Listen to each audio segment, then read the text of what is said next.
Have you ever wondered how much your frame rate actually affects you in obbies? Why obby communities like tiered obbies, speedrunning, top jumps, or even Tower of Hell have put some limitations on frame rates above 60 FPS? But how come this rule didn't apply to the most popular pro obbying game, Eternal Towers of Hell?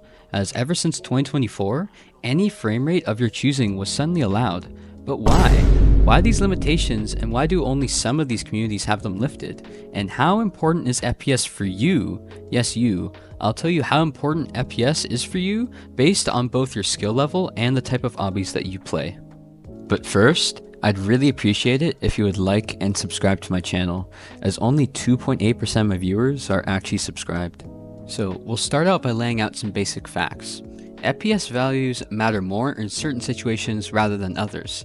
In the 5 big obbying communities that produce actual decent obbyists using standard Roblox physics, sorry Tria and Flyscape 2, your physics are different.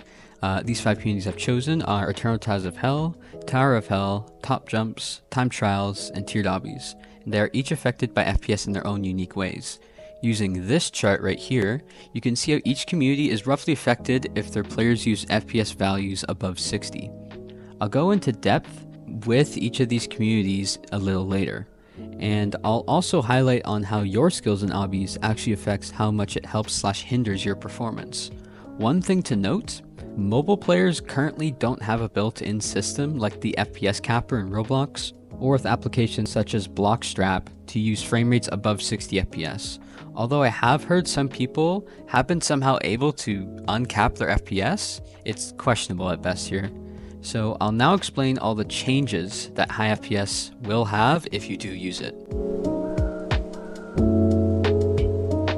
So first, we have more jump distance. This is the main advantage people talk about when using higher frame rates. Some famous examples you may already know are long jumps becoming easier, such as a 12 stud ungrabbable jump becoming a lot easier when on higher frame rates. Or advantages with head hitters, most notably with the obby homage. But why does FPS help here?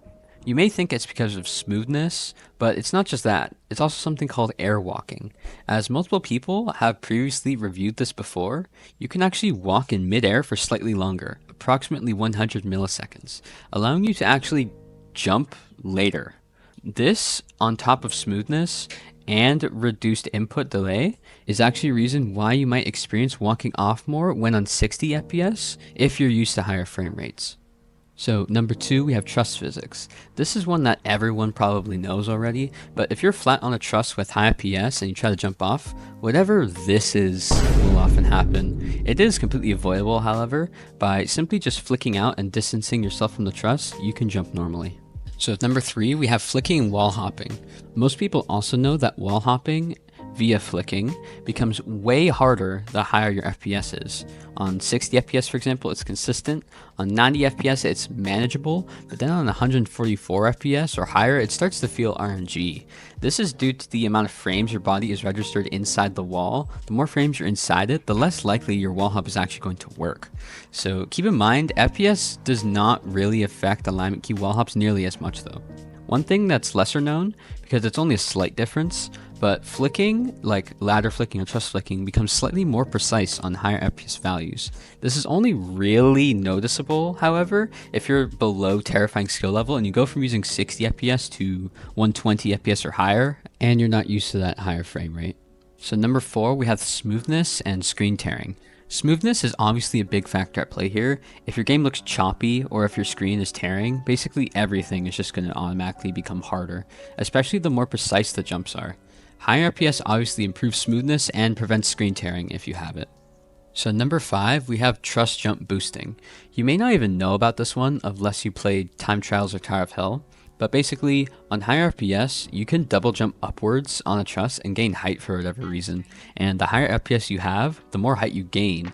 On 60 FPS, you gain basically nothing, but on something like 240 or higher, it's almost like you use the double jump. This one in particular is really stupid because in races, it's just free time gained on your opponent for doing literally almost nothing. On higher FPS as well, you can bounce off of trusses with more momentum, like in this clip. Bouncing this far is definitely not possible on low FPS counts. So at number 6, we have input delay. Many are unaware of this, but for example, if you input a jump on 60 FPS, your jump will come out 16.67 milliseconds later, as that is how long it takes for the next frame to come out.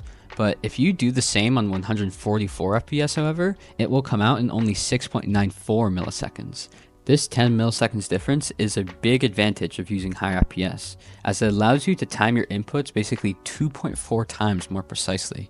At number 7, we have high jumps. Some glitches, such as high jumps, actually become more difficult to perform when on higher FPS.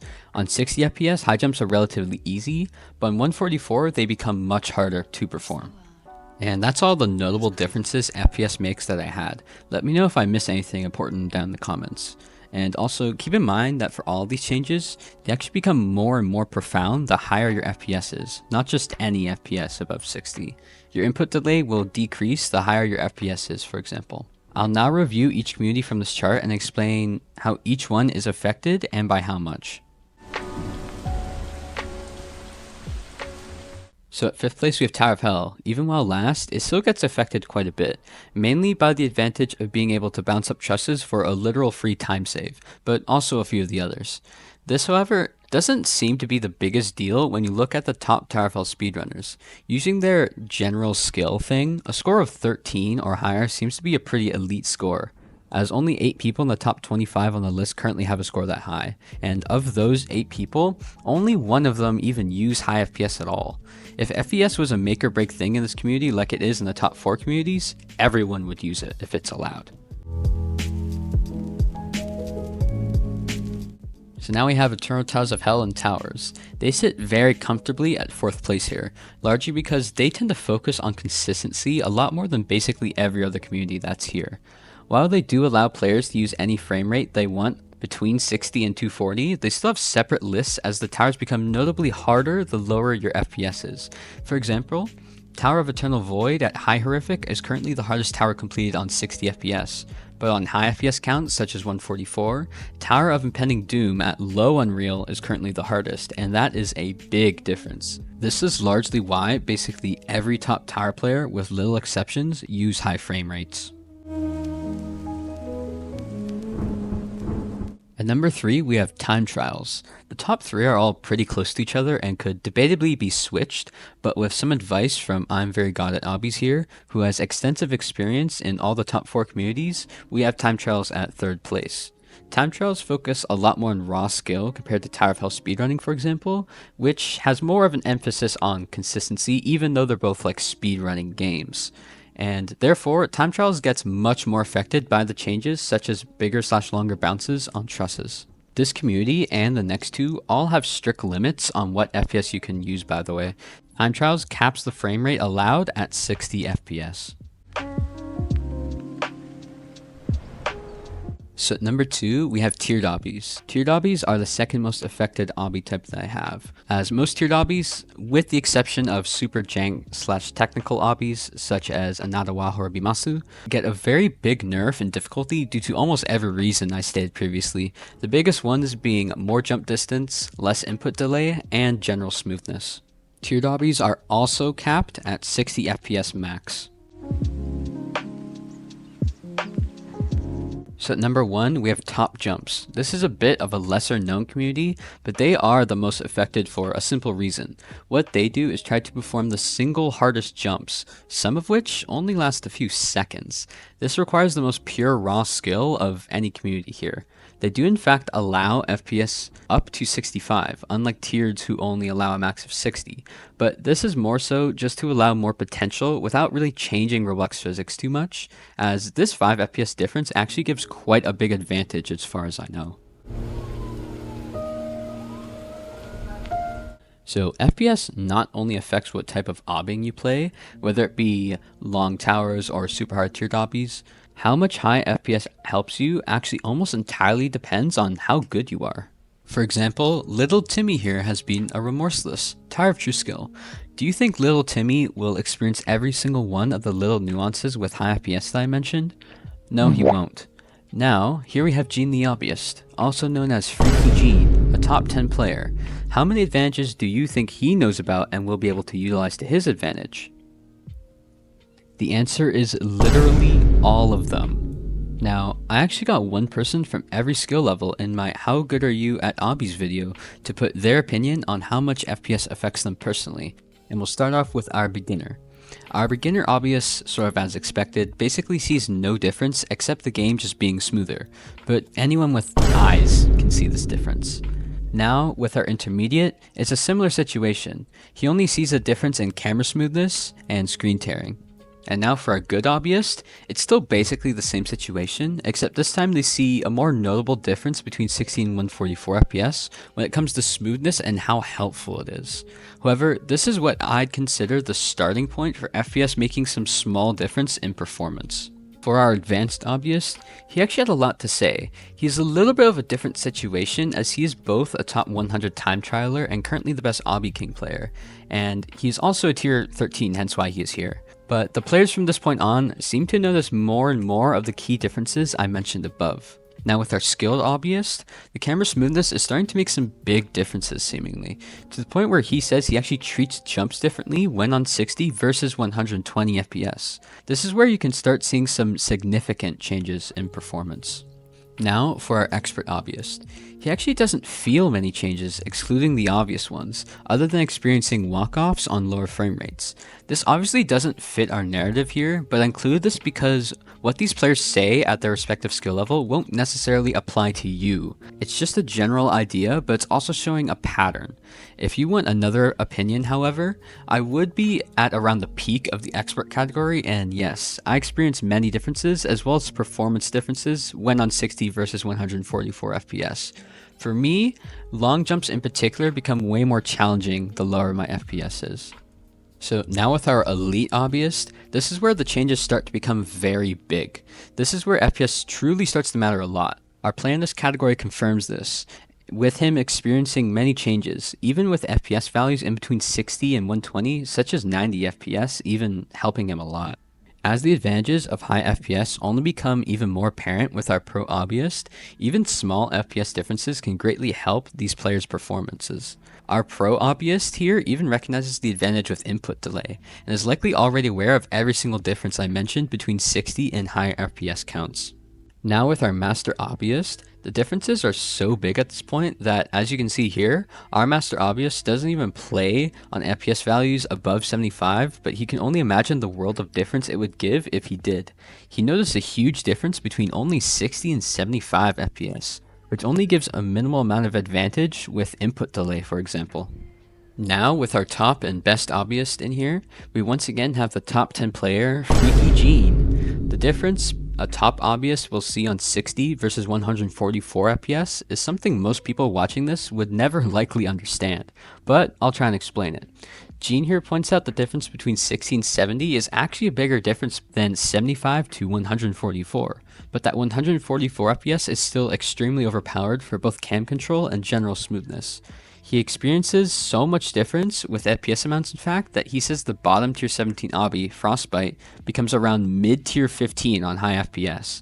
To put that into perspective, imagine a tower such as Tower of Watermelon, a low horrific, becoming easier than Tower of Generation Failure in the click of a button in your settings. This is how much difference some top obvious can apparently experience. Not with towers though. Towers difficulties don't change as much as tiered obbies do. This is just an equivalent example using towers. One thing I will say, as someone with Frostbite progress myself, his Frostbite comparison is way off, at least for someone who isn't a top obvious. Me and 3 other people at entirely different skill levels all agree Frostbite on 144 FPS is around mid-tier 16 rather than mid-tier 15, which is a huge difference. This only exemplifies the difference players of different skill levels may see with FPS, especially when compared to top obvious. So from all of this, I'd say it's pretty easy to conclude that the better you are, the more FPS will generally affect your performance and capabilities in obbying, from little to no difference for a beginner, some noticeable differences for an advanced player, for a world of difference for a top player. So, what FPS should you use? Well, if you main tiered obbies, time trials, or top jumps, then you really don't have a choice and have to stay with the intended frame rate of 60 FPS unless they lift that restriction in the future. With Eternal Towers of Hell and Towers, however, I would make this recommendation. Based off both my own experiences, others' experiences, and the advice from top hobbyists. In an ideal world, it would be best to stay at 60 FPS up until you reach at least high catastrophic to low horrific skill. But I understand that this is pretty restrictive, and even I didn't follow this rule, and I'm still improving very fast. So if you want to improve without too many restrictions, then you should use between 60 and 90 FPS all the way from beginner to at least bottom catastrophic, if not higher. Then switch to 120 FPS or higher once you reach at least the skill level. This will give you a very large skill improvement once you adjust to the higher FPS. So, in conclusion, how much does FPS actually matter in obbies? Well, it comes down to two things. One being how good you are, and two being the type of obbies you play. For example, a top 25 player who mainly plays tiered obbies would be able to see very big differences between 60 and 144 FPS. But if you take a remorseless player who only plays Eternal Towers of Hell, then the difference would be very minimal, excluding the visual look high FPS gives. And with that, I'd appreciate if you would like and subscribe if you enjoyed this video, and let me know your thoughts in the comments below. Peace out, buh.